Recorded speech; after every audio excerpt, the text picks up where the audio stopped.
मी radiation तज्ञ म्हणून Oncolife cancer centre Satara येथे कार्यरत आहे आणि आपणास मी 31 मे म्हणजे वर्ल्ड नो टोबॅको डे म्हणजे जागतिक तंबाखू विरोधी दिन या निमित्ताने मी आपणास मार्गदर्शन करत आहे.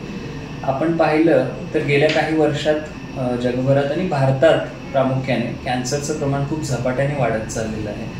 आपण ICMRचा एक रिसेंट रिपोर्ट आहे त्याप्रमाणे पाहिलं तर येणाऱ्या 5 वर्षात तो अजून 12% वाढू शकतो असा अंदाज व्यक्त केला आहे आणि याच गतीने तो वाढत राहिला तर 2050 पर्यंत कॅन्सर एखाद्या साथीच्या रोगाप्रमाणे आपल्याला ट्रीट करावा लागेल अशी एक शंका त्यांनी उपस्थित केलेली आहे.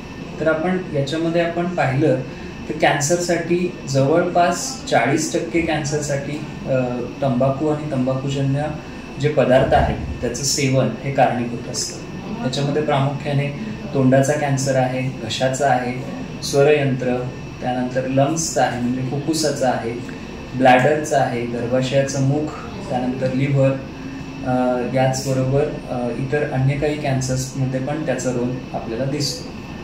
कॅन्सर सोबतच इतर काही आजार आहेत जसं धमनी काठिन्यता किंवा उच्च रक्तदाब, त्यानंतर स्ट्रोक येणं, हृदयविकार म्हणतो आणि आपण ब्रेनचा स्ट्रोक वगैरे या सर्व गोष्टी देखील तंबाखूजन्य पदार्थांमुळे हल्ली खूप वाढलेल्या आहेत. तर जागतिक तंबाखू विरोधी दिनानिमित्त मी सर्व तरुणांना स्पेशली आवाहन करेन की या तंबाखू आणि तंबाखूजन्य पदार्थांचं सेवन आपण वेळीच रोखलं पाहिजे, टाळलं पाहिजे.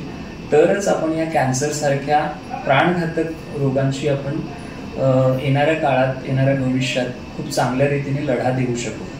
थँक्यू.